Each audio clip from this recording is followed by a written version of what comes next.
Sindicato Unificado de los Trabajadores de la DIAN presenta Procedimiento de notificaciones en la DIAN y notificaciones de procedimiento administrativo, parte 2. Entonces, doctora, nuevamente bienvenida y muchas gracias por aceptar nuestra invitación del Sindicato Subdian. El auditorio es suyo y muchas gracias. Buenas tardes para todos, buenas noches. Bueno, ayer avanzamos bastante en el tema, entonces hoy vamos a ver un poco sobre, ya entendiendo el marco como tal de la normatividad en materia de recursos, la norma que lo soporta y todo lo demás, pues entonces hoy vamos a visualizar un poco qué tipos de recursos se generan en cada uno de los regímenes. Entonces, al interior de la entidad, al interior de la entidad contamos con con tres tipos de recurso. Sin embargo, hay que hacer énfasis que uno de ellos, si bien tiene el mismo nombre de reposición, los términos son diferentes y ya vamos a ver por qué. Entonces, importante tener en cuenta en materia de recursos, ya vimos en qué momento y cómo se contabilizan, ¿verdad? Ahora lo que vamos a visualizar es cómo se denominan estos recursos. En materia tributaria tenemos el recurso más importante que está regulado en el artículo 720 del Estatuto Tributario y es el recurso de reconsideración. Este tipo de recurso de reconsideración es un recurso especial, es un recurso que está bajo la normativa especial y su término para su interposición es de 2 meses. ¿Contra qué tipo de actos administrativos se interpone este recurso? Entonces, hablamos de actos administrativos que deciden de fondo. Hablamos de una liquidación oficial, hablamos de las resoluciones sancionatorias, en donde a través de estas se genera el recurso de reconsideración y su término de interposición es de 2 meses. También hablamos de un recurso importante que es el de reposición, pero este habla del auto inadmisorio del recurso de reconsideración. Este recurso de reposición es un término bastante especial y es por 5 días hábiles siguientes a la notificación del auto inadmisorio del recurso. Este recurso se otorga teniendo en cuenta que se está rechazando el recurso de reconsideración, bien por extemporaneidad o por improcedencia.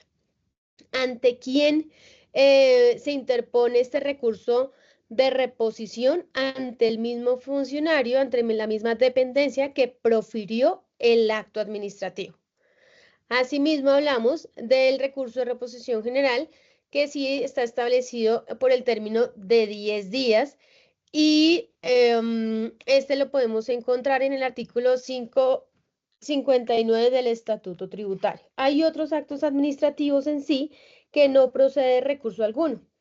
Entonces, tengamos en cuenta que el recurso de reposición siempre se va a interponer ante la misma dependencia que profiere el acto administrativo, ¿sí? Es importante que tengamos en cuenta esto, ya que quien decide este tipo de recursos es quien profiere este acto administrativo, quien tiene a cargo el expediente y demás. En este sentido es importante detallar que para el procedimiento tributario el recurso de apelación no le aplica.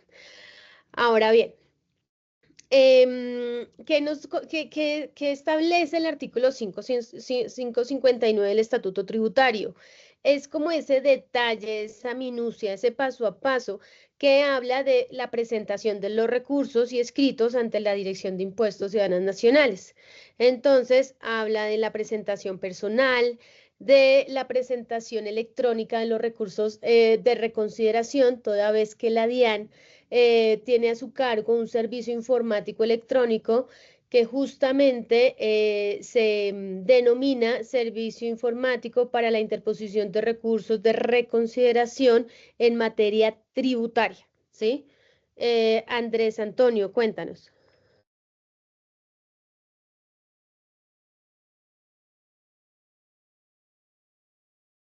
Buenas Pensé que tenías noches. la mano. Buenas noches. Sí. Actualmente digamos que por el tema de la respuesta a los correos electrónicos, digamos, de los requerimientos ordinarios o especiales, se ha tomado la costumbre de omitir la presentación personal, digamos, a un requerimiento ordinario o requerimiento especial. Y la norma, de manera muy taxativa, dice que debe tener presentación personal, ya sea ante notario o ante la administración tributaria o cualquier autoridad local, salvo que sean para la presentación de recursos, cuando se hace por la vía electrónica. Entonces yo Sí, quiero es saber la cómo excepción. está aplicando, no sé si la costumbre en muchas partes se está omitiendo ese requisito formal de exigir la presentación personal, así sea que me envíen la respuesta por correo electrónico. Bueno, Como, hay importante lo que tú estás diciendo porque hay que hacer una diferenciación entre respuestas e interposición de recursos. Entonces, sí, hay actos administrativos que establecen respuestas, como por ejemplo los requerimientos especiales, como por ejemplo el 301, se me olvidó el nombre. Bueno, hay diferentes tipos de actos administrativos que no le procede como tal la interposición del recurso, bien de reposición o de reconsideración, pero sí respuestas en un término determinado, ¿sí? Que lo establece, pueden ser 15 días, puede ser un mes, pueden ser 3 meses, todo depende del tipo de acto administrativo que estamos desarrollando y la norma que soporta como tal la expedición de dicho acto administrativo y el tipo de impuesto y demás. Entonces, las respuestas como tal no es obligatorio desarrollar la presentación personal, ¿sí? No lo establece como tal de una forma taxativa en la norma. Lo que sí está taxativo en la norma es la presentación personal en los recursos. Sin embargo, ahí el numeral 2 en el artículo 559 establece que la presentación electrónica, pues sí, como ellos tienen que generar como su autenticación al interior del servicio informático, pues es allí donde se da esa presentación electrónica y no hay necesidad ni ante notaría ni yendo directamente a la entidad esa presentación personal. Ahora bien, tenemos otros casos que llegan muy a menudo a las ventanillas de correspondencia y es esa interposición de recurso de forma presencial, pero que quien lleva el recurso es el courier o es el motorizado de la empresa. Y pues bajo ese entendido, la entidad como tal no puede negarse a recibir el recurso a radicar. Puede hacer la advertencia de solicitar la presentación personal, pero si no va la persona, obviamente, que va a realizar dicha presentación, no por eso no se puede dejar de recibir. Es en ese sentido entonces donde el área que produce el acto administrativo o donde se radica el recurso, porque acordémonos que el recurso de reconsideración se radica ante la división de gestión jurídica o la subdirección de recursos jurídicos en el nivel central, todo depende de la cuantía, es quien toma, valida lo propio y expide ese auto inadmisorio de recurso justamente porque no cumple con el requisito de la presentación personal que establece el artículo 559 del Estatuto Tributario. Entonces, sí es casuístico, sí es dependiendo de la forma de presentación del recurso, porque si se hace a través del servicio informático electrónico que es de la erradicación de recursos de reconsideración que nació en el año 2022, este servicio informático, pues allí sí no le asiste el auto inadmisorio del recurso por la presentación personal. No sé si con eso haya resuelto tu inquietud. digo yo porque, por ejemplo, cuando no existía todo ese tema del 2020 hacia atrás, nosotros en grandes contribuyentes, esa respuesta a requerimientos especiales, eh, era obligatorio la presentación personal, porque el 559 dice, la respuesta a peticiones, todo debe tener, incluyendo los recursos, todo debe tener presentación personal porque es un tema de reserva legal. Yo no sé si al representante legal alguien le falsificó la firma y fue y presentó una petición o una respuesta y después él el representante posteriormente llega a la DIAN y dice, oiga, esto no es mi firma, yo nunca he presentado nada. Entonces, ese es el principio de tener seguridad jurídica y garantía, no tanto para la administración, sino también para el contribuyente. Eso era y creo que existe, pero no recuerdo la referencia del concepto, que dice que aun si la respuesta se hace por vía electrónica, o sea, ya sea un requerimiento especial o una respuesta a un pliego de cargo, dentro de un procedimiento tributario se debe exigir la presentación personal. O sea, ¿cómo lo entiendo yo? Que la respuesta se puede enviar por correo electrónico, al correo electrónico que establezca la DIAN, pero previamente el contribuyente, si no le va a hacer presentación personal ante la misma DIAN, le tiene que ir ante un notario, hacer la presentación personal del documento, escanearlo y enviar ahí sí por correo electrónico dentro de un procedimiento tributario.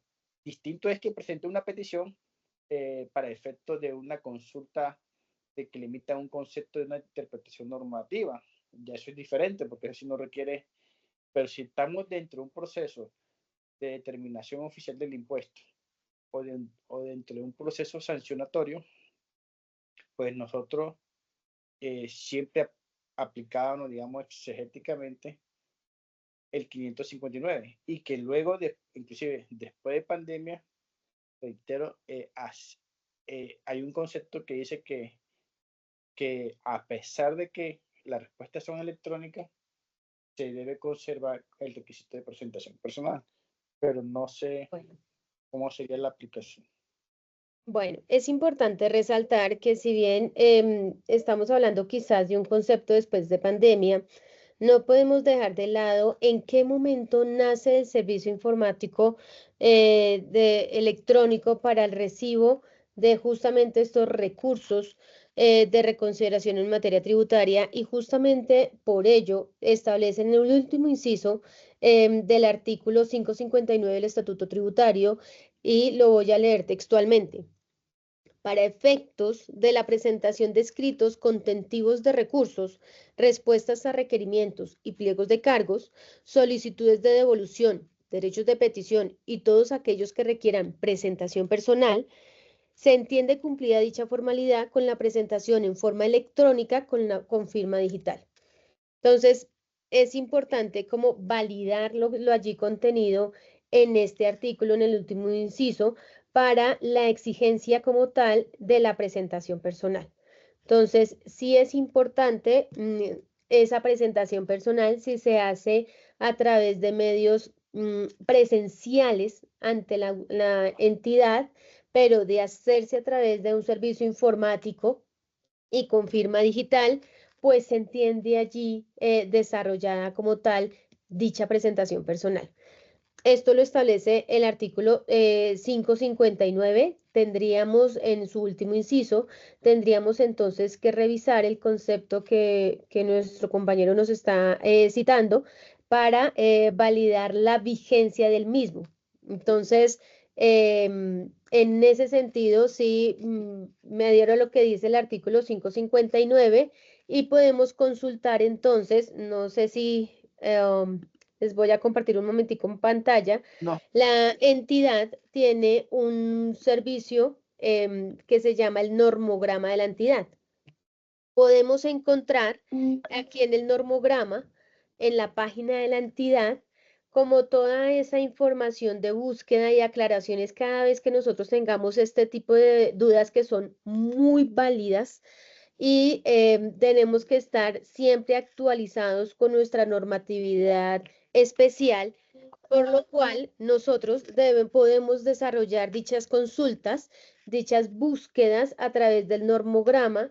Si es en materia tributaria, entonces damos clic sobre tributario y allí podemos validar no solamente el estatuto tributario con todas y cada una de sus actualizaciones, sino que además podemos consultar de forma cierta tanto la doctrina tributaria como la jurisprudencia y podemos validar entonces esos conceptos. Este normograma los invito de verdad que lo exploren porque es bastante amigable para nuestras diferentes consultas, toda vez que cuando hay un concepto que ha sido derogado o reemplazado o modificado parcialmente, este normograma establece ese enlace entre los diferentes conceptos y logramos por fin identificar entonces si ellos están vigentes en este momento o fueron derogados y reemplazados por otro, o por el contrario, cambió la posición de la entidad en el tiempo, ¿sí? Entonces, no conozco, no sé si quieras compartirnos el número del concepto y pudiésemos buscarlo en este momento para poder validar la vigencia del mismo. Doctora, quiero hacer una aclaración. Lo que pasa es que muchos contribuyentes, personas naturales en especial, lo que hacen es que agarran el documento de respuesta y lo firman o le colocan o sea, no es una firma digital como tal, es como un escáner. Eso es lo que no está permitido. Pero si es una firma digital, como dice el 559, reglamentada, porque esa firma digital está reglamentada por la ley 2069 del 2020. Bajo las condiciones de firma digital, sí. Pero lo que no se acepta es que escaneen el documento, la firman, lo firman físico, lo escanean y lo envían. Eso no es firma digital, o si es firma digital. No, señor. Nosotros tenemos, muy importante tu pregunta y muy acertada en este momento frente a cuáles son los tipos de firmas que tenemos en este momento que son válidas y que están normativamente estructuradas legalmente hablando. Entonces, nosotros tenemos una firma electrónica, que son esas firmas que nosotros como servidores públicos tenemos acceso a través de Muisca, de los servicios informáticos. Un ejemplo claro de ello es la firma electrónica que nosotros desarrollamos cuando firmamos la declaración de renta. Eso es una firma electrónica. Nosotros, como entidad, todos los servidores públicos que declaramos renta, tenemos firma electrónica. ¿Por qué? Porque está asociada al servicio informático Muisca.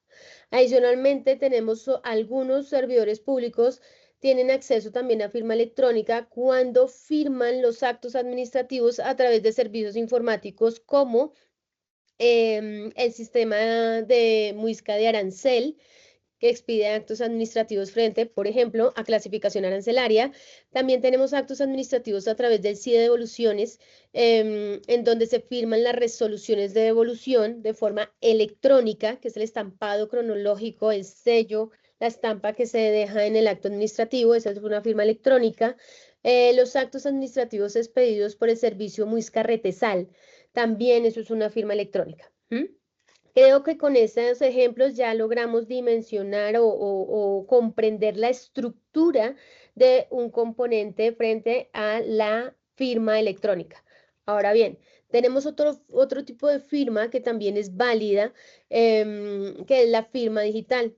La firma digital es aquella firma que puede o no bloquear el documento al momento de suscribirse, pero sí deja una auditoría plena si el documento es alterado posterior a su firma, ¿sí? Entonces, al interior de la DIAN tenemos la firma digital, que es a través de un token. Esta firma la otorga o las está entregando por una necesidad propia del proceso como pagadores, las áreas de administrativa y financiera o los ordenadores de gasto en las diferentes direcciones seccionales. También esa firma pues se utiliza en esas direcciones seccionales también para firmar actos administrativos, pero no quiere decir que todos los jefes en las direcciones seccionales tengan acceso a dicha firma, porque es que el desarrollo de sus funciones no es justamente el desarrollar los pagos al interior de la dirección seccional. Entonces, se le ha otorgado esta firma digital a uno que otro jefe, que lo solicitó en su momento, pero en este momento, en el hoy, en el 26 de junio del 2025, no se están otorgando a todos los jefes, sino a los que realmente tienen que desarrollar pagos por parte de la subdirección financiera al interior de la DIAN. Es el tema de la firma digital. la está trabajando la Dirección de Tecnología y la Oficina de Seguridad de la Información de la DIAN para que todos los servidores públicos que firmamos actos administrativos tengamos al fin acceso a una firma digital o electrónica, lo están evaluando, pero sí esperamos que para lo más pronto posible tengamos acceso a la misma. Ahí solamente tenemos otra firma, otro tipo de firma que es la firma mecánica.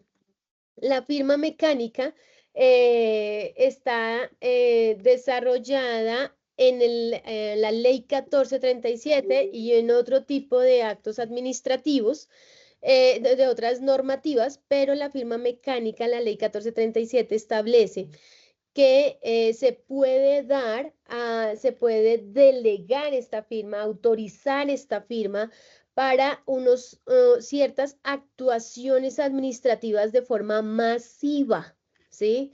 Es muy importante que lo tengamos en cuenta porque la firma mecánica, que es como lo decía nuestro compañero, es esa firma escaneada que se impone en los diferentes documentos cuando hablamos de entidades públicas.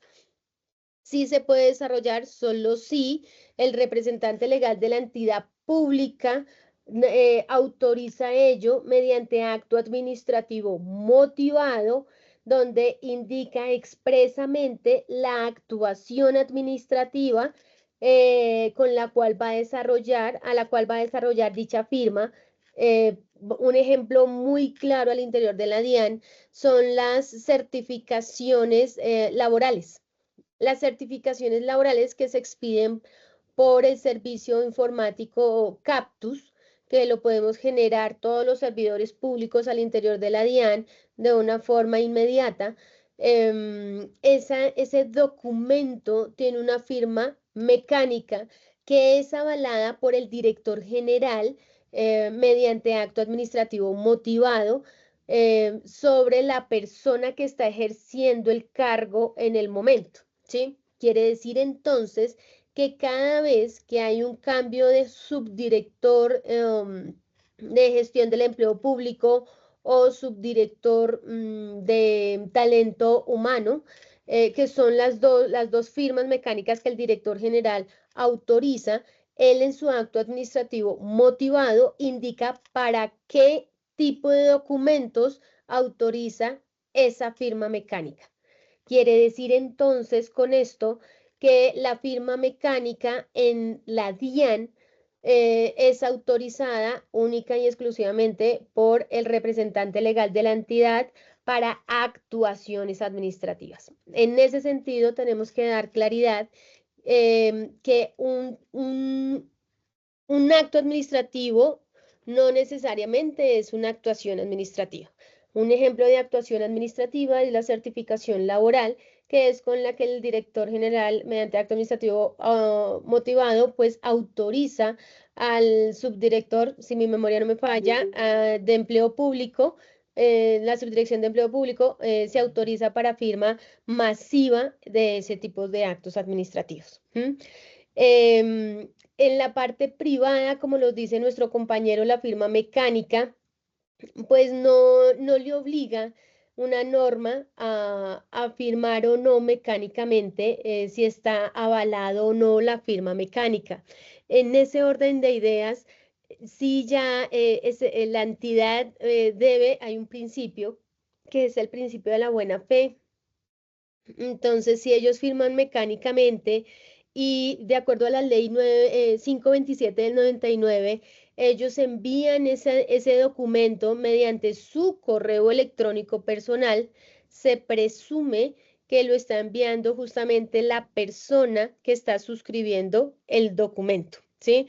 Entonces, ahí tenemos un mensaje de datos a través de un correo electrónico en donde está adjuntando una respuesta, un documento firmado seguramente con firma mecánica y ahí se presume válido por la persona que lo envía.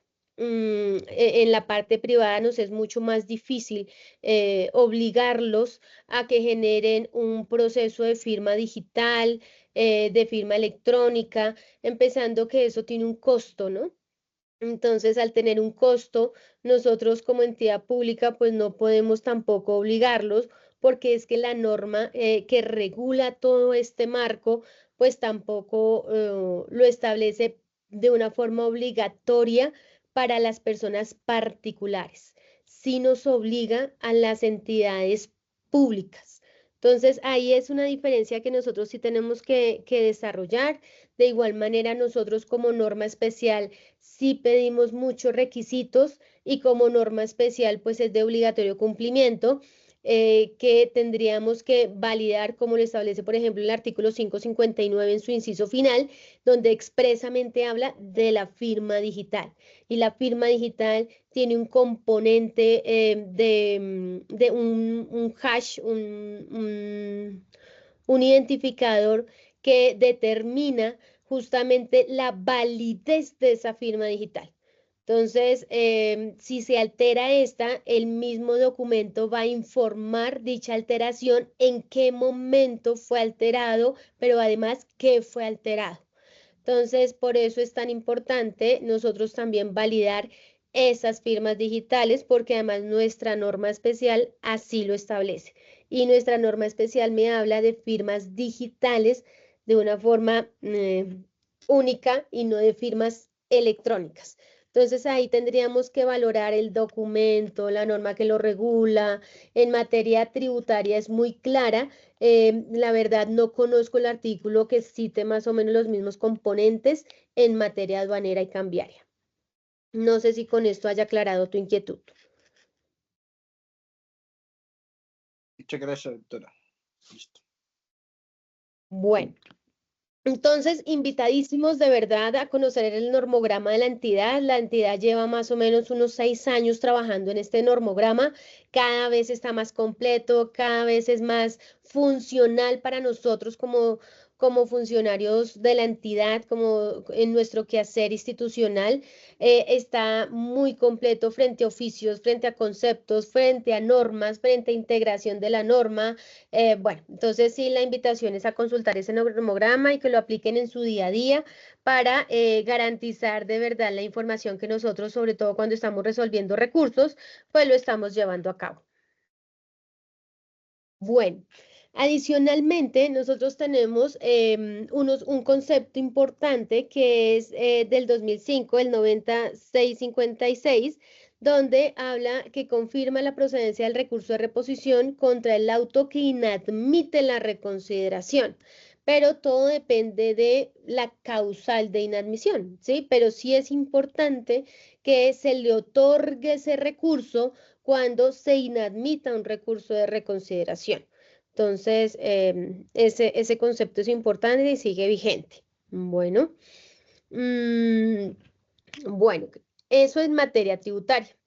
Cuando hablamos en materia aduanera, nos referimos a 2 decretos. Recordemos que son el decreto 1165 del 2019 y todo el proceso sancionatorio a través del decreto 923 del 2023. En este decreto también tenemos recurso de reconsideración, pero miren la gran diferencia en este decreto. Y es que el recurso de reconsideración tiene un plazo para su interposición de 15 días hábiles. Entonces, en materia aduanera está regulado a través del artículo 617 del decreto 1165 del 2019 y en el decreto 920 del 2023, si mi memoria no me falla, creo que es el 599, ya lo voy a buscar, del recurso de reconsideración y también es de 15 días hábiles. Cuando por ejemplo, en materia aduanera, de acuerdo al 923, le aplica el recurso de reconsideración. Recordemos que las actas de aprehensión, unas son de decomiso ordinario y las otras son de decomiso directo. Ambas actas de aprehensión le procede en una recurso y en la otra respuesta de 15 días hábiles. Esa respuesta le llaman en materia aduanera objeciones. Entonces, muy importante que lo tengamos muy presente porque esos 15 días en ambos casos... en ambos casos, en materia de actas de aprehensión, si bien son similares, tienen unos efectos jurídicos diferentes, ya que uno es para interposición de recursos de reconsideración y el otro es para presentación de objeciones. Y ello pues depende la continuidad del proceso o bien del decomiso o bien de la disposición de la mercancía, de acuerdo al tipo de acta de aprehensión que le aplique esta afectación. Entonces, importante que tengamos muy en cuenta que en materia aduanera los términos son mucho más expeditos, mucho más cortos. El recurso de reconsideración se interpone ante la división jurídica de la dirección seccional. Y tenemos un concepto importante que es el concepto 2717 del 2003, en donde habla que el auto inadmisorio debe resolverse y notificarse dentro del mes siguiente a la presentación. Hay otro concepto también importante que habla que debe resolverse en 5 días. La reposición contra el auto inadmisorio si es procedente. Entonces, importante que lo tengamos en cuenta, ya que también el Consejo de Estado se ha pronunciado al respecto, donde habla que la reposición frente a la inadmisión no se presume concedida por silencio administrativo. Entonces, importante que nosotros sí desarrollemos y tengamos muy claro que en materia aduanera los términos para las respuestas a los recursos y en sí todo el trámite aduanero es mucho más expedito que el procedimiento tributario. Y pues en ese sentido, pues tenemos que correr un poco más, toda vez que muchas veces, o más bien en todos los casos, la respuesta a los recursos incluye la notificación. Al incluirse la notificación en todos estos casos, nosotros debemos tener mucho cuidado y tener claros los términos que los vimos el día de ayer de la notificación para evitar que nuestro recurso quede fuera de término. Ejemplo, mi recurso de reconsideración frente a un acto administrativo, digamos una resolución sanción, se interpone el 20 de mayo del 2024. Quiere decir entonces que la respuesta al recurso de reconsideración en materia tributaria sobre esa resolución sanción vence el 20 de mayo del 2025. Entonces, el 20 de mayo del 2025, ese acto administrativo que resuelve el recurso de reconsideración ya debe estar debidamente notificado. Es lo importante que tengamos en cuenta, porque si no, quedaría fuera de término y estaríamos a portas de un silencio administrativo positivo.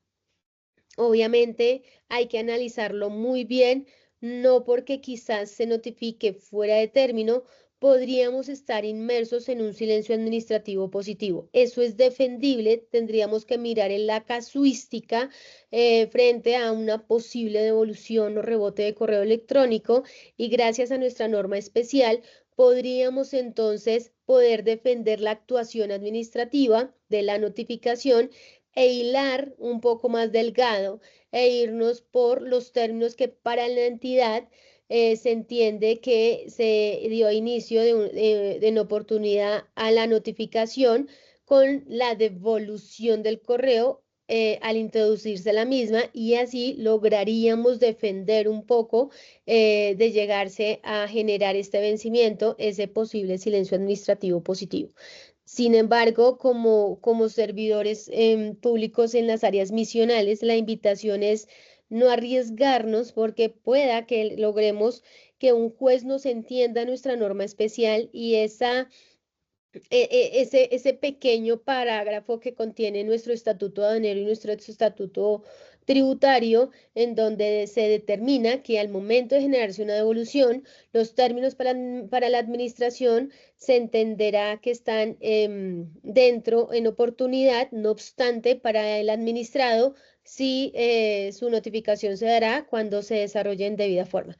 Entonces, sí es importante, nosotros de todas maneras, se puede defender, pero sí es un poco más complejo llevar a cabo esa defensa para evitar un silencio administrativo positivo, especialmente cuando hablamos de un recurso de reconsideración. Entonces, siempre tengan en su mente inteligente que la resolución que resuelve el recurso en materia tributaria incluye el año la notificación. Y en materia aduanera, que este recurso se debe desarrollar creo que es dentro de los 3 meses siguientes o 5 meses siguientes a la interposición del mismo, también incluye la notificación. Entonces, cuando hablamos de recursos, la norma establece en materia tributaria que dichos recursos de reconsideración, que las resoluciones que resuelven los recursos de reconsideración deben notificarse de forma preferente personal. Ya vimos ayer que es una notificación preferente, pero de generarse algún rebote o algún inconveniente técnico atribuible o no a la entidad, yo debo aplicar mi notificación principal. Cuando hablamos de resoluciones que resuelven recursos de reconsideración, la norma establece que estos actos administrativos, desafortunadamente, es obligatorio llevar a cabo la notificación personal. O sea, esa es la principal que corresponde a las resoluciones que resuelven recursos de reconsideración. Bajo esa premisa, lo que yo como sustanciador del expediente debo tener en cuenta es si hay un rebote de correo electrónico y procede entonces la notificación personal, debo tener muy claros los términos de la notificación personal, que es que yo cito al contribuyente. Si el contribuyente no viene, él tiene 10 días para presentarse a la entidad, que es la citación. Siempre que hablemos de días, son días hábiles. Si el contribuyente no se acerca a la entidad a hacer esa notificación personal en esos 10 días, se le debe otorgar otros 10 días a través de la notificación subsidiaria, que es fijando el edicto. Entonces, tengamos en cuenta que mi notificación personal es 10 días de notificación, de citación para la notificación personal, pero si no viene, debo como entidad otorgarle otros 10 días, que es la notificación subsidiaria por edicto. Entonces, aquí ya estamos hablando de 20 días hábiles y se entenderá notificado vencido el término. En el mejor de los casos, ese es el término que yo como sustanciador del expediente debo tener claro que son los mínimos. Estamos hablando de la notificación electrónica que se surte, digamos que el acto administrativo fue expedido y lo vamos a hacer con calendario en mano. El acto administrativo fue expedido un 1 de mayo. Vamos a ver si los términos nos coinciden bajo este entendido. Entonces, quedamos que nuestra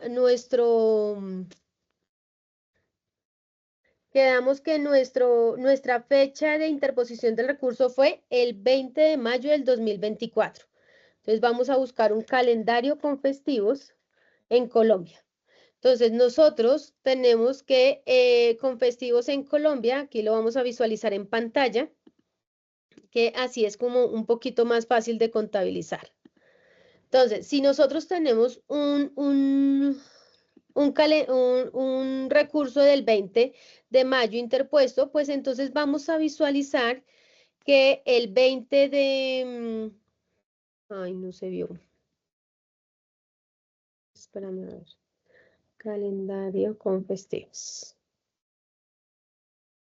Holidays. Listo. Entonces, tenemos que nuestro acto administrativo que resuelva el recurso de reconsideración debe ser expedido antes del 20 de mayo del 2025. 20 de mayo es un... 20 de mayo. Uy, qué calendario tan raro. Esto es abril. Esto es mayo. 20 de mayo es un lunes. ¿Sí? Creo que sí. 20, 21, 22. Este es domingo. Sí.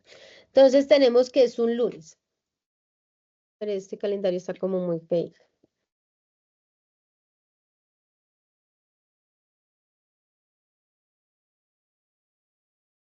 No, jefe, porque el 20 de mayo fue como un miércoles. ¿Fue un miércoles? Vale, entonces creo que este calendario está como más bonito, ¿sí? De entender para todos. Es que el otro estaba muy confuso. Entonces tenemos que 20 de mayo en este calendario fue un martes, dice acá, y pareciera que fue un día hábil. ¿Listo? Entonces, para nosotros como sustanciador de expedientes, para evitar que se me vaya a generar un silencio administrativo positivo, yo debo tener claro que debo expedir el acto por lo menos a finales de marzo. Pero como abril tuvo, en abril de este año tuvimos Semana Santa, déjenlo por favor para que se expida el acto administrativo en marzo, a principios de marzo. Pero vamos a ver el por qué es tan importante de entender el por qué debemos expedir un acto administrativo con 2 meses de antelación.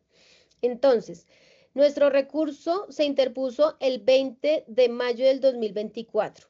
Entonces, si yo tengo que garantizar que la resolución que resuelve el recurso de reconsideración debe quedar debidamente notificado antes del 20 de mayo, entonces, el 4 de mayo, digamos que fuimos súper eficientes y el 4 de mayo expedimos el acto administrativo que resuelve el recurso de reconsideración. El 4 de mayo se expidió y fui muy diligente y ese mismo día se le entregué al área de documentación o notificaciones o quien hace sus veces en la respectiva dirección seccional. Digamos que tenemos un número considerable de notificadores y se logró iniciar el trámite de la notificación de acuerdo a la asignación, validación y demás. Se inició el trámite de la notificación el día 6 de marzo. Y aquí quiero hacer un paréntesis también muy grande porque la norma establece y el procedimiento al interior de la DIAN en materia de notificaciones, que ustedes lo pueden consultar, que es el PR-ADF 0159, establece que se cuentan 5 días para dar inicio al trámite de notificación de los actos administrativos una vez expedidos los mismos, dice la norma, pero como nosotros somos bien particulares en la medida en que hay servicios informáticos que generan los mismos, pero que estos actos administrativos se entregan muy posteriores a la expedición de estos, también quedó autorizado, y esa fue una concertación, una recomendación además de la Oficina de Control Interno, que los 5 días se contabilizan a partir de la entrega de la planilla de remisión con el acto administrativo al área de notificaciones o quien hace sus veces en el nivel seccional.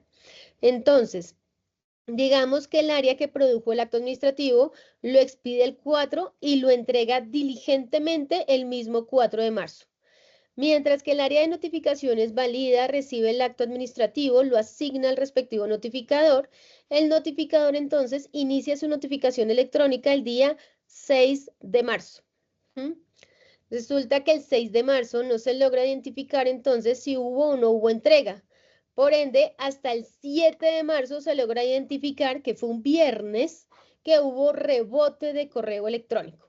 Al haber rebote del correo electrónico, se establece dentro del procedimiento que se debe informar al área técnica que hubo una devolución, un rebote de correo electrónico, y se debe informar al área para que desarrolle como tal la validación de esa dirección electrónica para que se pueda continuar o iniciar de nuevo la respectiva notificación electrónica o iniciar la notificación principal correspondiente, que para el caso que nos ocupa sería la notificación personal.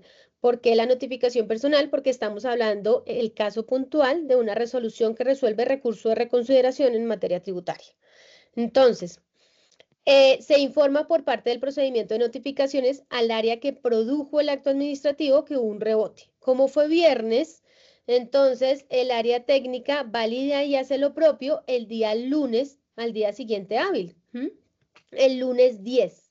El lunes 10 se dan cuenta quizás que efectivamente hubo un error en el correo electrónico al momento de transcribirlo en el acto administrativo y les faltó un 1. O les faltó un punto en el correo electrónico, en la dirección electrónica, y solicitan que se inicie nuevamente a la dirección electrónica correcta. Se inicia nuevamente la notificación electrónica correcta al día siguiente hábil de su entrega, y el notificador el día 11 inicia la notificación electrónica. Resulta que el día 11 se realiza, pero resulta que hasta el día 12 el notificador, al validar nuevamente el sistema, porque hay que esperar que el sistema arroje una definitiva, y nosotros tenemos que esperar por lo menos 24 horas. Se valida entonces y efectivamente volvimos a tener un rebote de correo electrónico. Entonces ya se le informa al área para que modifique la información en los sistemas de información a notificación principal y se pueda continuar con esta en el servicio informático. Ya nos dio un acto administrativo expedido el 4, inicia trámite de notificación el 13 de marzo en el mejor de los casos. Les estoy hablando de un día de diferencia de la validación del área técnica y el área técnica es tan eficiente que informa el mismo día o al más tardar al día siguiente hábil que continúe con el procedimiento correspondiente citado en el acto administrativo. Quiero hacer esta salvedad porque hay dependencias que se demoran hasta 3 días para informarnos lo propio frente a la continuidad o modificación del correo electrónico que corresponde. Pero aquí estamos siendo muy efectivos. Al día siguiente hábil se da inicio a la citación. Como vimos el día de ayer, la citación de notificación personal se contabilizan 10 días hábiles a partir del día siguiente de la introducción al correo. Entonces, digamos que el 13 ya tenemos la información, damos introducción al correo el día 14, que también fue viernes, por ende, mis 10 días los comienzo a contabilizar el día 17, que fue lunes. Entonces vamos a contabilizar 10 días. Día 17, lunes. 1, 2, parece que el 19 de marzo fue día festivo. Vamos a confirmar acá. Marzo. No, no fue festivo. Bueno, entonces damos continuidad. 1, 2, 3, 4, 5.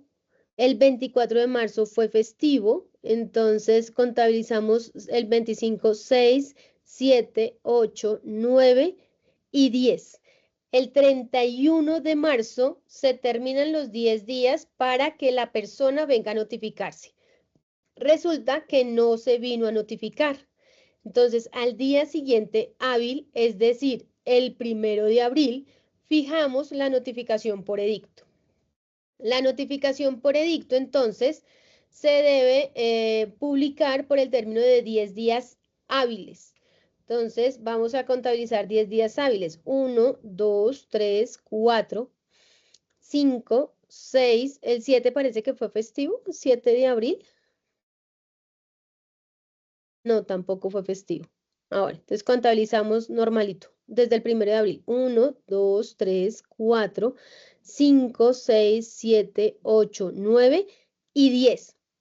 Entonces, el edicto estuvo fijado hasta el día 14, entendiéndose notificado el día 14 al finalizar la jornada laboral de la dirección seccional donde se haya fijado el edicto. Entonces, ahí logramos estar dentro de los términos. Al día siguiente hábil queda en firme que sería el día 15 de abril, toda vez que las resoluciones que resuelven el recurso de reconsideración no procede recurso alguno, ya que queda agotada la sede administrativa. Entonces, el día 15 de abril esto nos fue muy bien y tuvimos, a Dios gracias, exactamente un mes antes del vencimiento del 20 de mayo que teníamos para resolver el recurso de reconsideración. Y ese es el término que ustedes como sustanciadores de expedientes siempre deben tener en cuenta, porque aquí nos fuimos en el mejor de los casos, donde hubo una diligencia plena por parte del área productora del acto, porque quizás tienen un muy buen autocontrol o una muy buena comunicación entre las áreas de secretaría y el sustanciador del expediente y la información fue inmediata. Pero cuando no se logra ello al interior de la entidad, sobre todo por la sobrecarga laboral, pues estos términos se me van ampliando con el riesgo que la fecha de notificación quede muy por encima o fuera del término de la interposición del recurso.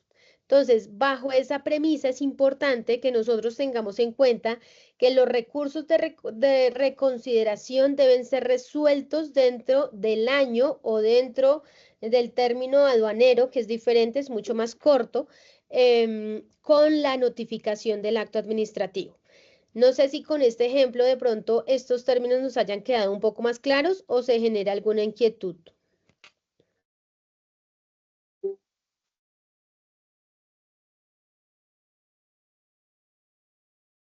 Bueno, creo que ya quedaron un poco más claros. Entonces, ese es el recurso que nosotros como DIAN tenemos con una sensibilidad mayor. Es el recurso de reconsideración, en donde taxativamente la inoportunidad de la resolución de este me genera un silencio administrativo para la entidad.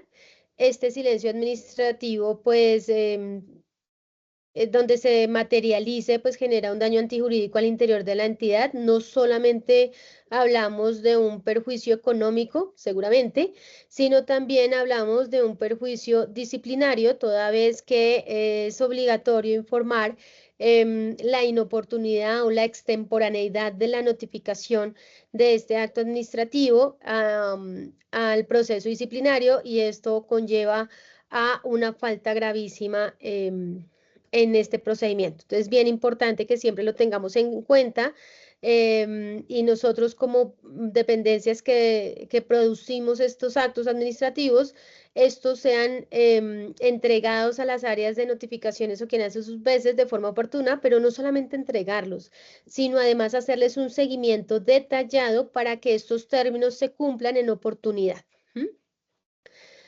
Listo. En régimen cambiario también hablamos que existe el recurso de reconsideración, también es de 2 meses, está contenido en el artículo 26 del decreto 2245 del 2011. También nos encontramos con el recurso de reposición, pero solo en materia probatoria. Esto está contenido en el artículo 24 del decreto 2245 del 2011. El plazo para su interposición es de 5 días hábiles y son aplicables única y exclusivamente a decisiones sobre la práctica de pruebas. Este recurso de reposición, recordemos que se interpone a quien produce el acto administrativo, la dependencia que produce el acto administrativo.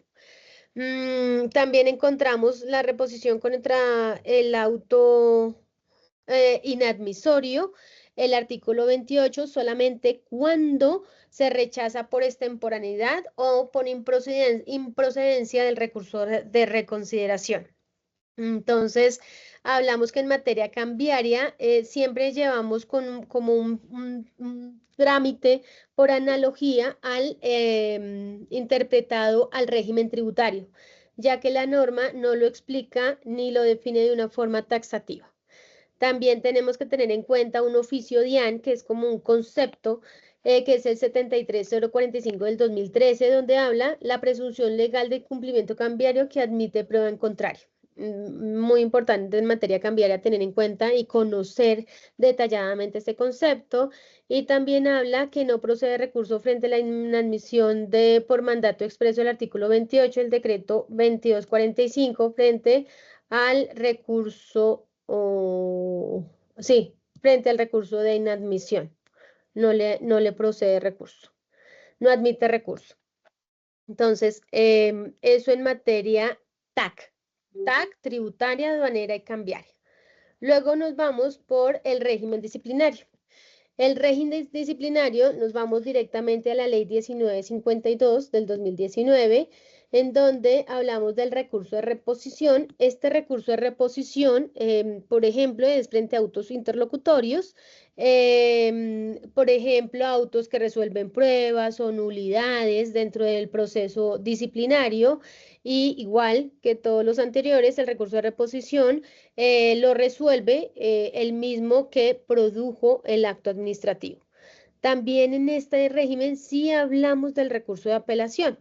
Entonces, aquí también hablamos de un término de 5 días y son decisiones que admiten segunda instancia dentro de este trámite, pero acuérdense que el recurso de apelación lo soluciona el superior jerárquico de quien expidió el acto administrativo.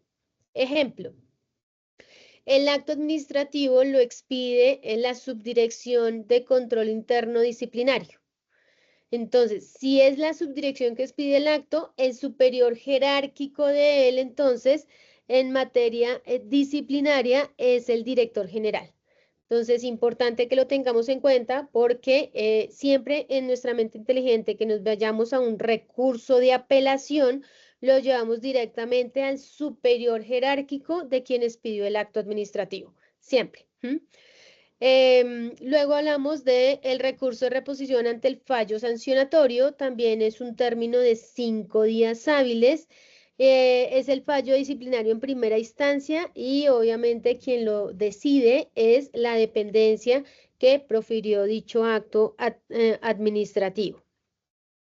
En materia de apelación, de acuerdo a lo contenido en el artículo 175, el superior funcional en materia disciplinaria es el ITRC o la dependencia competente en segunda instancia. En segunda instancia, en la DIAN, si el acto administrativo es proferido al interior de la entidad a través del proceso disciplinario que lleva a cabo el procedimiento en la DIAN, la Subdirección de Control Interno Disciplinario, el superior jerárquico de segunda instancia es el director general, ¿sí?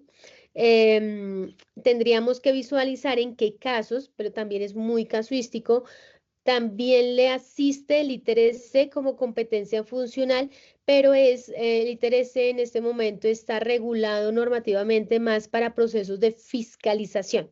Entonces, sí es un tema más en ese sentido. Si él puede llegar a ser el competente funcional, el ITRC. Entonces, el ITRC actúa al interior de la entidad única y exclusivamente para faltas gravísimas. Este está bajo el principio de disciplinario y separación de funciones. Ellos tienen también regulados por la ley 1952 del 2019. Tienen competencia exclusiva para funcionarios de la DIAN en funciones fiscalizadoras. Sí, lo dejé en la diapositiva.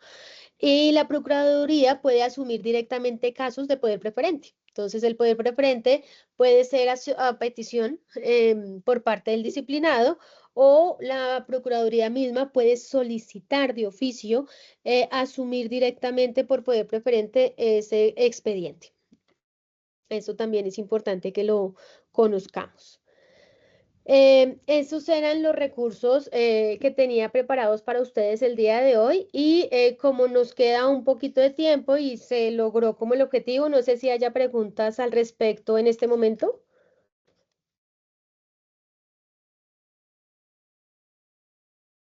Bueno, entonces vamos a tocar un poco el tema en materia de correspondencia al interior de la entidad.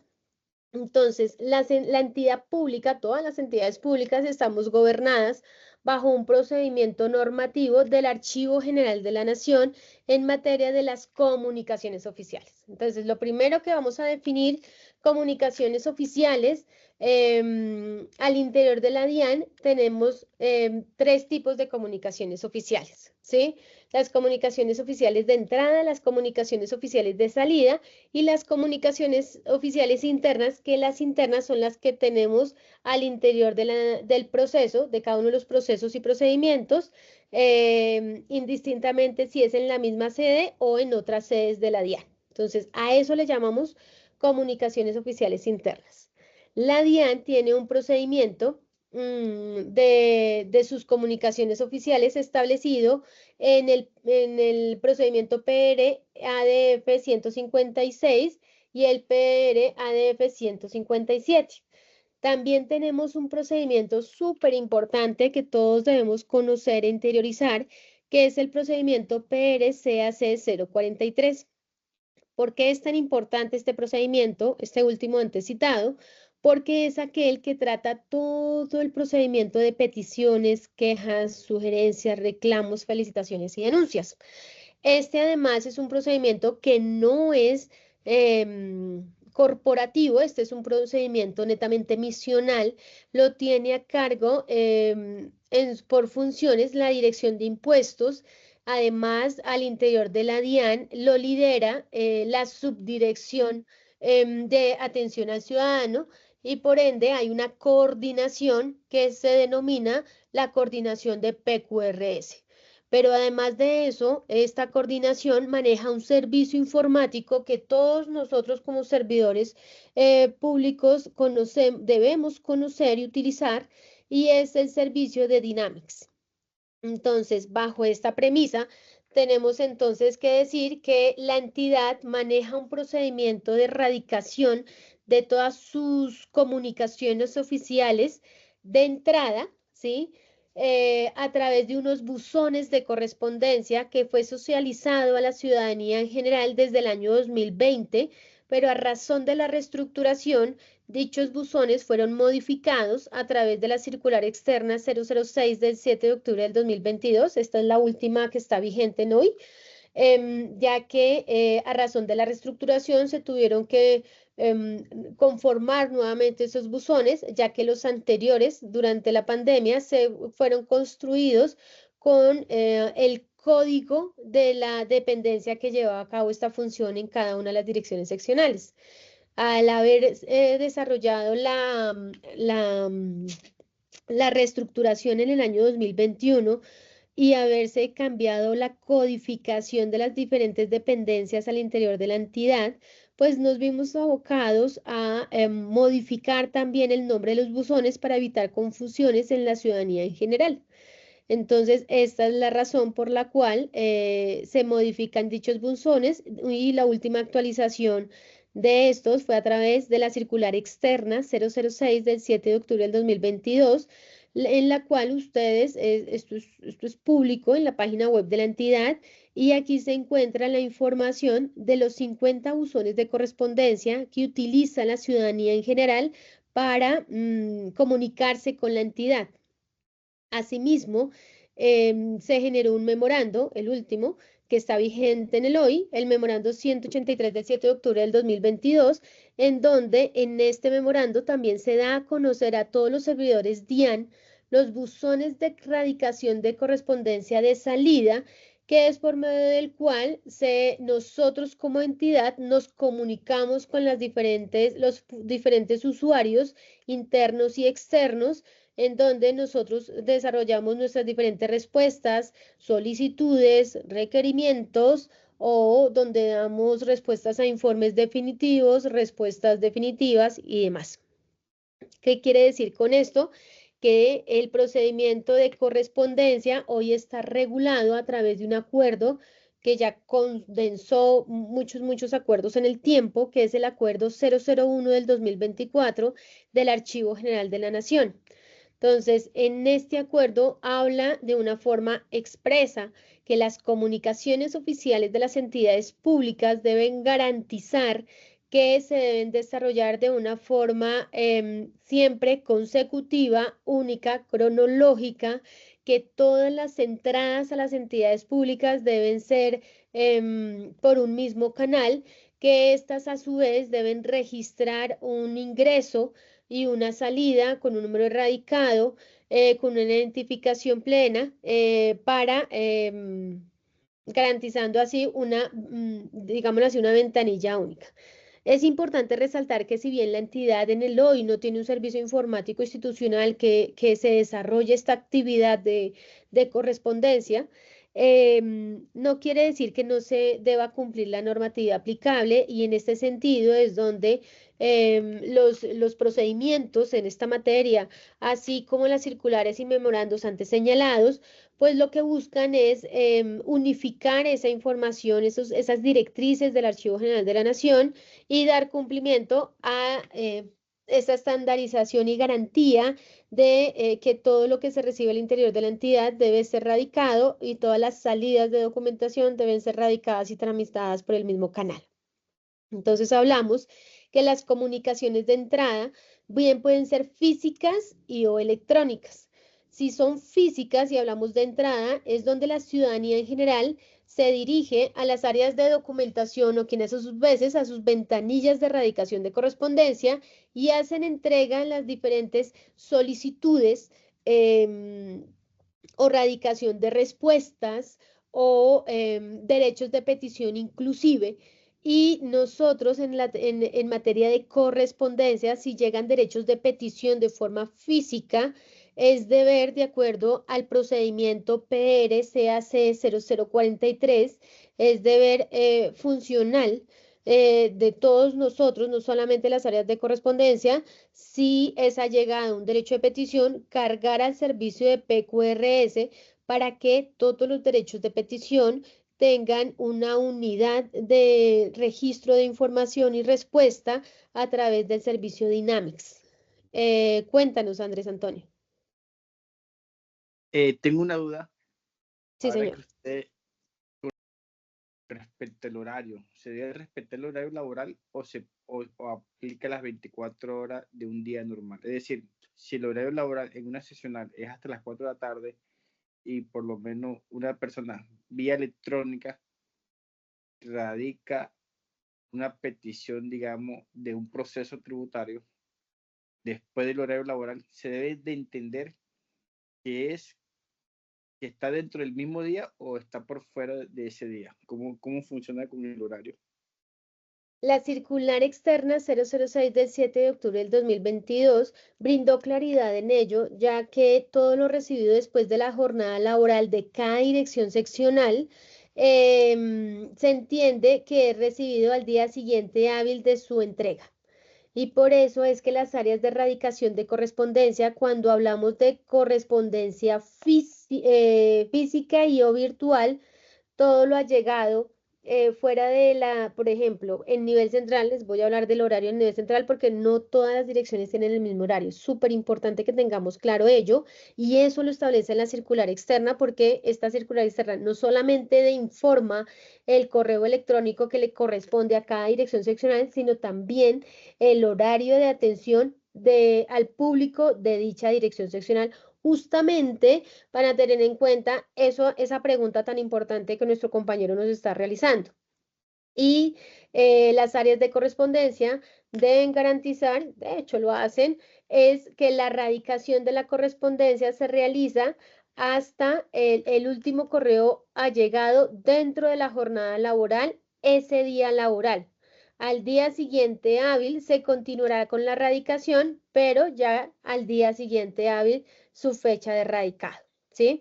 Esto entonces blinda justamente a la entidad frente a esos correos que llegan fuera del horario laboral. Pero aquí quiero hacer un paréntesis importante, porque también sé que la pregunta de nuestro compañero puede sí estar relacionada en ese sentido, como puede que también ustedes, pero eso es una mala práctica que ustedes pueden eliminar dando cabal cumplimiento a la circular externa y al memorando 183.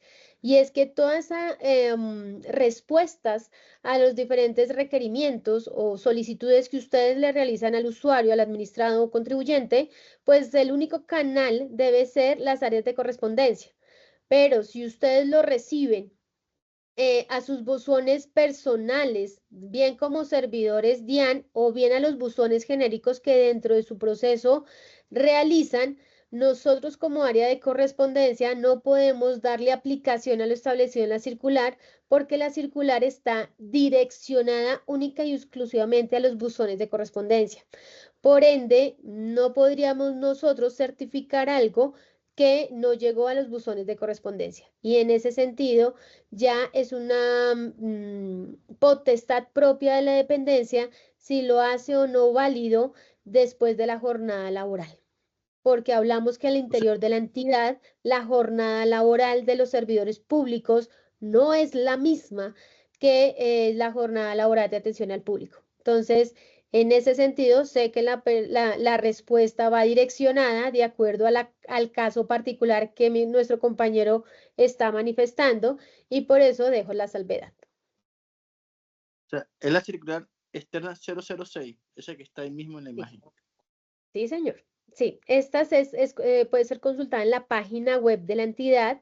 ¿Por qué la página web? Porque al ser un acto administrativo de carácter general, siempre tengan en su mente inteligente que los actos administrativos de carácter general son publicados en la página web de la entidad, mientras que el memorando, que es un acto administrativo interno y propio de la DIAN, lo encontrarán publicado en la página de DIANET en su espacio de normatividad, ¿sí? Entonces, siempre tenemos que tener, pensé que no íbamos a alcanzar a tocar el tema de correspondencia al interior de la DIAN, pero pues ya que nos quedó el espacio, era muy importante aclarar ello para minimizar esos riesgos y esas malas prácticas en los diferentes procesos y procedimientos al interior de la entidad. No sé si con ello haya resuelto tu inquietud. Sí, muchas gracias, doctora. Perfecto. Vale. Entonces, cuando hablamos de comunicaciones oficiales de entrada, vamos a pensar siempre en las ventanillas de radicación y en los buzones de correspondencia que establece la circular 006 del 2022. Y si hablamos de comunicaciones de entrada, tenemos que pensar que si es una correspondencia que se debe a enviar físicamente, yo voy a utilizar el formato 2346 y lo voy a radicar en mi correspondencia, de entrada. Entonces, si es entrada es porque nos ya llega la información, o sea que son los usuarios los que nos van a radicar. Entonces, perdónenme, este formato es para distribuir esa correspondencia de entrada. Entonces, este formato viene relacionada toda la correspondencia que se llega al interior de la entidad y con esta planilla 2346 se hace la distribución en las diferentes áreas y esta a su vez, pues es donde se les va a solicitar a las diferentes áreas la firma de recibido de cada uno de los radicados, que es una prueba documental que en el tiempo es funcional para responsabilidades frente a la entrega y trámite del respectivo documento. Ahora bien, cuando hablamos de la correspondencia de entrada, o sea, las comunicaciones oficiales, es muy fácil identificarlo, ya que en el número del radicado, ustedes van a visualizar en toda la mitad del número del radicado la letra E. Cuando ustedes visualicen en su radicado la letra E, ustedes van a identificar de forma inmediata que ese documento es que le llegó a la DIAN. Ahora bien, si en su número de radicado ustedes identifican la letra I, quiere decir que es un documento que fue radicado entre dependencias, indistintamente si eso no es de la misma sede. Y si ustedes en su documento visualizan un radicado en toda la mitad con la letra S, es un documento que de la DIAN salió a un particular, bien una persona natural, una persona jurídica o una entidad pública. Entonces, nomás con las letras del radicado, ustedes pueden identificar el tipo de comunicación oficial que están teniendo en sus manos. Ahora bien, el número de radicado es un número de radicado estándar a nivel nacional. Por ende, siempre va a comenzar con número 1. ¿Qué quiere decir número 1? DIAN. Luego, ustedes van a encontrar 2 dígitos en donde esos 2 dígitos identifican el número, el código de la dirección seccional donde fue radicada esa correspondencia. Entonces, vamos a visualizar. Si visualizamos como el caso que nos ocupa en la imagen 00, este documento fue radicado en el nivel central. Pero si en cambio en el número de radicado visualizamos un 04, quiere decir que fue radicado en Bucaramanga. Pero si visualizamos en cambio un 32, fue radicado en Impuestos de Bogotá. Como ejemplo, luego de estos 2 dígitos, siempre vamos a encontrar el año calendario de cuando fue radicado este documento. Entonces, en el caso que nos ocupa, vamos a visualizar el año calendario del 2025, ¿sí? Y luego de la letra, siempre vamos a encontrar el número consecutivo del número del radicado generado o bien de entrada, o bien de la correspondencia interna, o bien de la correspondencia de salida.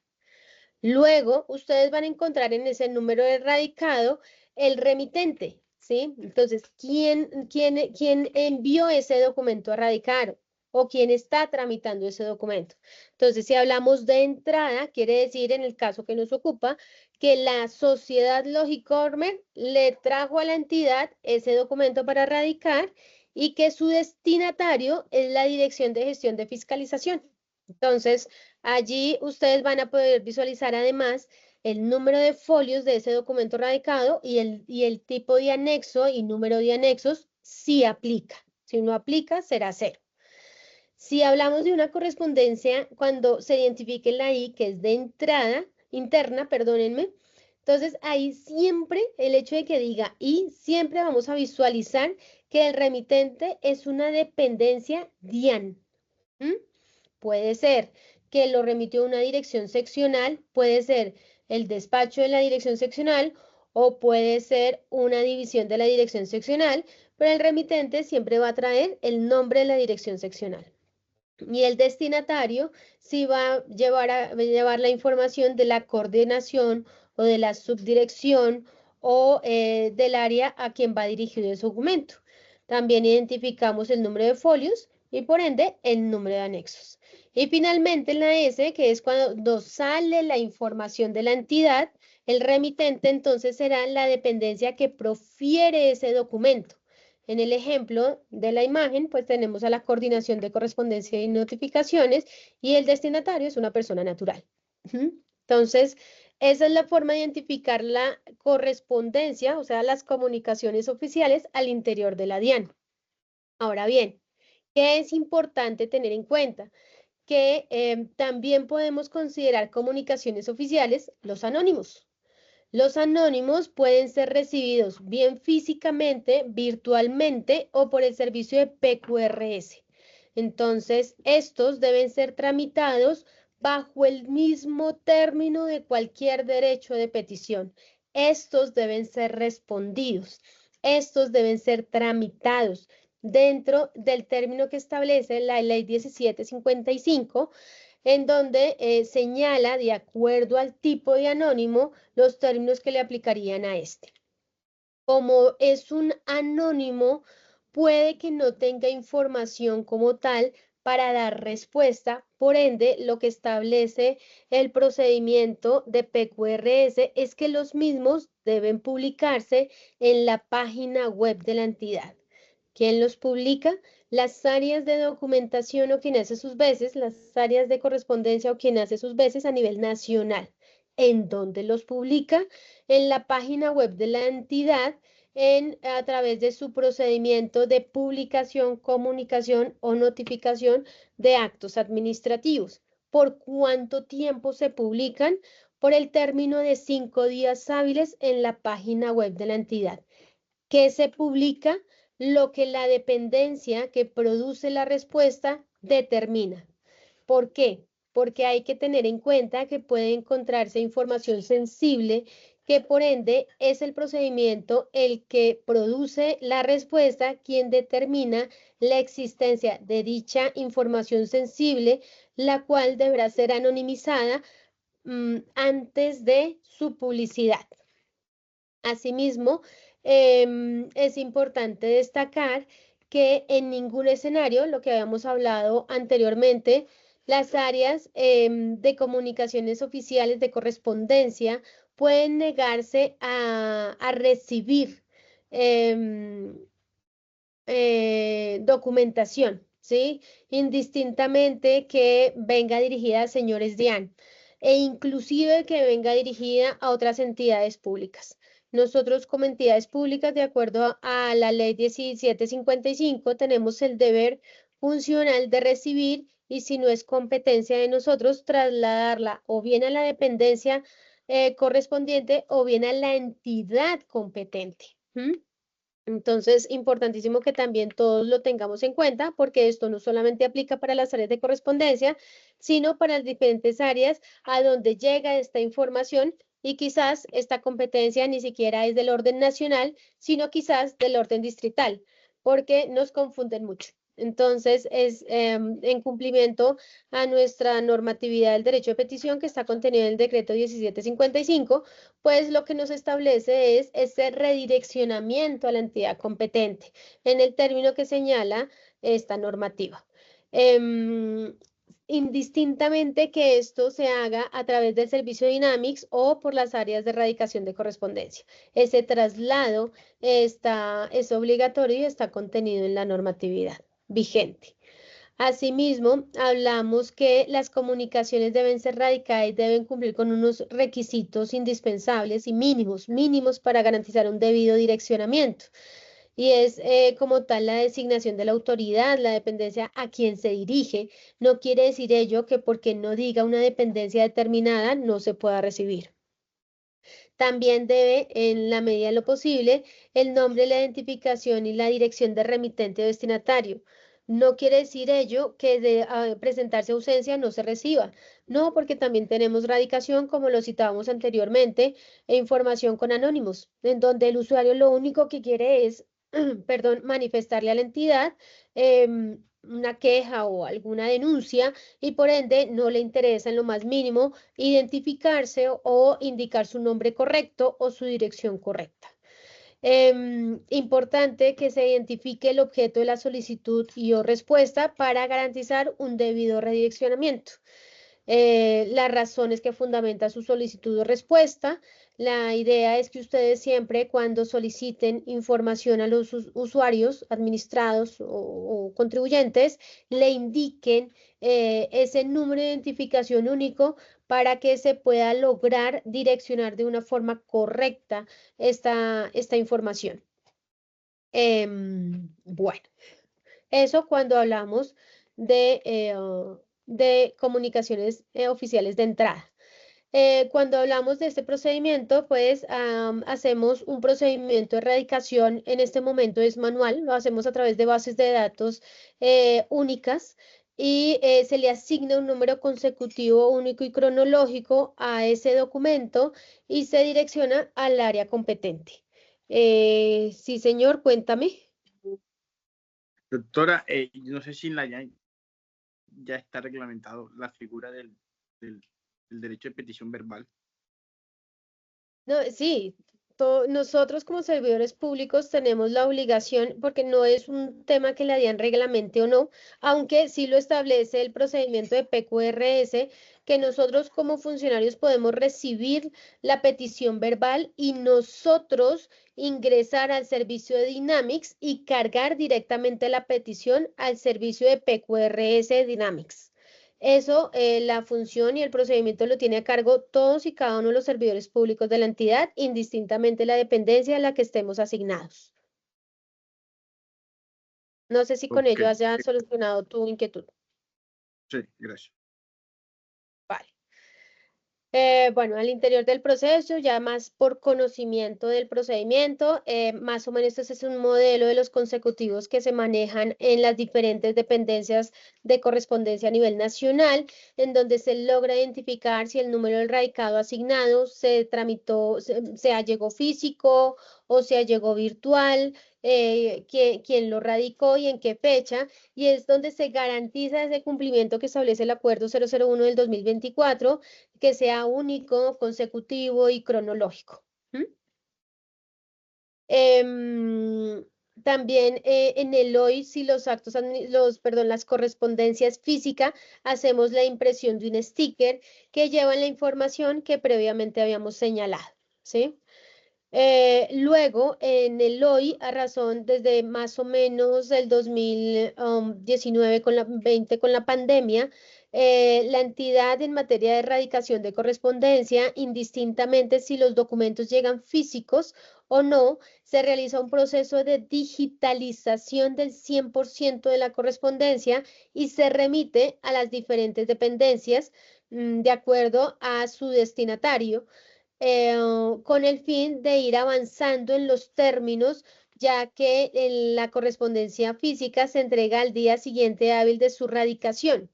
Entonces, en ese sentido, se garantiza que la digitalización llegue antes que el documento físico. No quiere decir con esto que el documento físico no vaya a ser entregado, toda vez que estos deben reposar dentro de los expedientes si aplica ello, o simplemente conservación de acuerdo a las tablas de retención documental de cada una de las dependencias.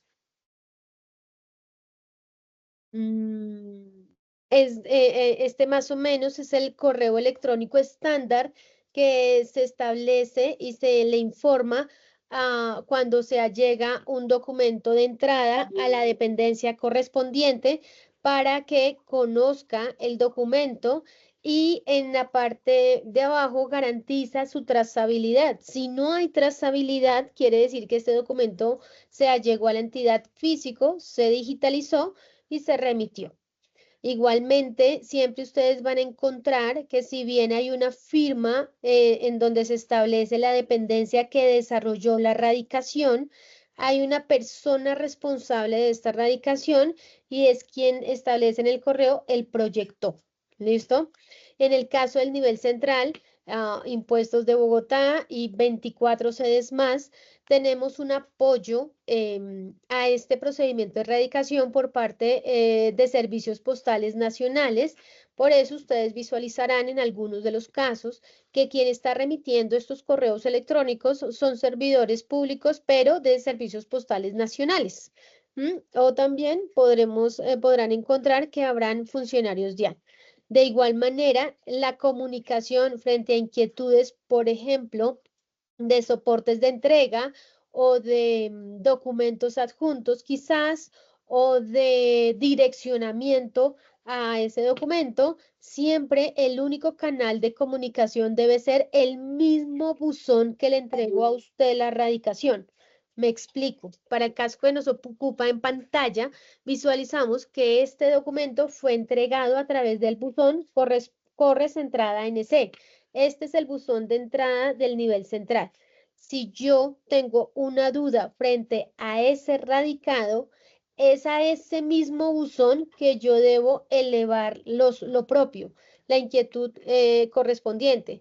Toda vez que si personalizamos a través de quien proyectó, ellos no tienen acceso a sus buzones personales porque todo el tiempo están inmersos en el buzón correspondiente de entrada, por ende se corre el riesgo de que su solicitud no sea atendida con oportunidad. No sé si hasta ahí tengan alguna inquietud. Bueno, esta era la planilla que les estaba citando frente a la distribución. Esta planilla es muy importante, compañeros, al interior de la entidad. En la firma de entrega, nombre claro. Ojo con esto, nombre claro. La firma es un diagrama, un chulito, que en el tiempo no se logra identificar de quién es. Por ende, el formato establece nombre claro de quien recibe, fecha, y si quieren ya la firma de quien recibe, maravilloso. Pero lo importante es la identificación plena de quien recibe. Estas planillas tienen una conservación por tabla de retención documental de 20 años por el impacto dentro del proceso que de ello se desprende. Frente a la posible pérdida de un documento, no trámite de un documento o demás. Entonces, en materia probatoria, estas planillas son esenciales diligenciarlas en el momento de entrega de la correspondencia.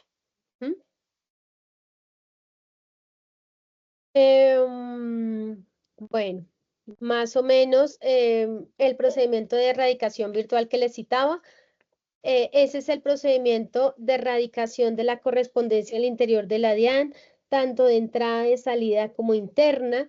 La invitación extensiva que se desarrolla es a garantizar las normas que el Archivo General de la Nación le obliga a las entidades públicas frente al deber de que todo documento de entrada, salida o entre dependencias en materia de informes definitivos, respuestas definitivas o solicitudes deban ser radicadas y tramitadas por el mismo canal de correspondencia, en este caso las comunicaciones oficiales de las entidades públicas deben garantizar que esta información tenga una trazabilidad en el tiempo.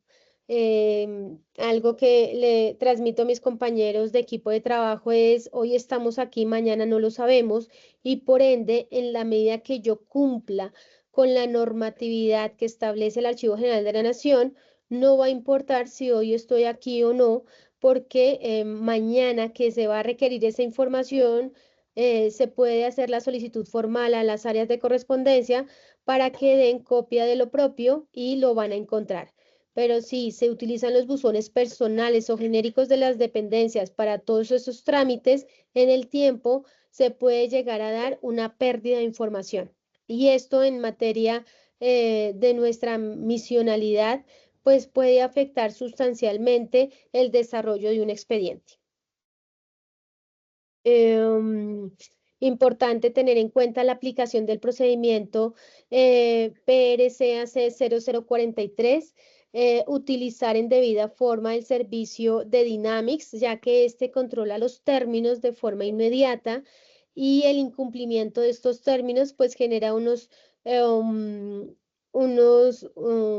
indicadores negativos en cada una de las dependencias que se reflejan de una forma mensual y trimestral y tienen pues unas consecuencias bastante significativas en cada uno de nosotros como procedimiento que tenemos a cargo la PQRS. Entonces, es importante que lo tengamos en cuenta. Este servicio de Dynamics cuenta con unos roles diferentes, uno para radicador, otro para coordinador tipo A, coordinador tipo B, coordinador tipo C, para que estemos nosotros consultando permanentemente, ya que por temas de direccionamiento muchas veces nos han llegado peticiones ya sobre el término de su vencimiento, pero no con esto quiere decir que no debamos cumplir con dichos términos, toda vez que para el usuario es transparente si la petición nos llegó un día antes de su vencimiento. Debemos darle cabal cumplimiento a los términos señalados en el CEPACA, toda vez que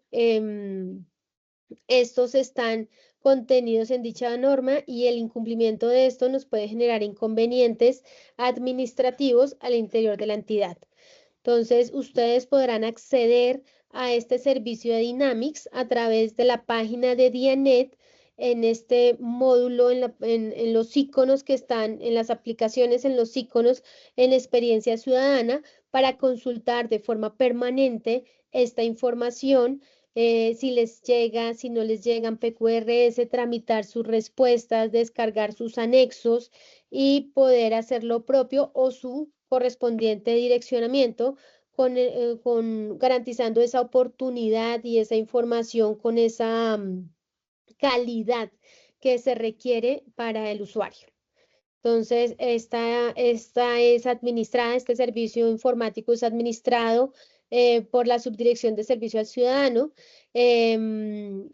Siempre ellos tienen un chat a través de Teams que están en permanente comunicación con nosotros para garantizar que las radicaciones sean oportunas, que las respuestas tengan una calidad, que además estas tengan una respuesta de fondo y con ello pues garantizamos entonces esos diferentes informes que todas las entidades públicas debemos informar por ley anticorrupción frente al número de derechos de petición que se han allegado, pero además que se han tramitado con oportunidad.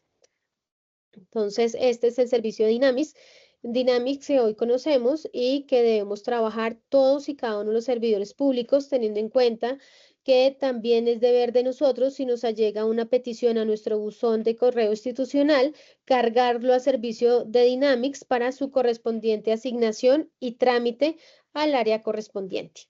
Entonces, si requieren de pronto un proceso más detallado de conocimiento del servicio Dynamics, pues la coordinación de PQRS, que está liderada por la doctora Liliana Andrea Torres, ella es una persona bastante asequible y tiene un equipo de trabajo fortalecido y maravilloso que nos apoya muchísimo cada vez que tenemos inquietudes frente a bien respuestas, direccionamientos o términos para atender oportunamente estas peticiones, quejas, reclamos, felicitaciones y denuncias para que se tramite al proceso correspondiente. No sé si tengan alguna inquietud al respecto, preguntas.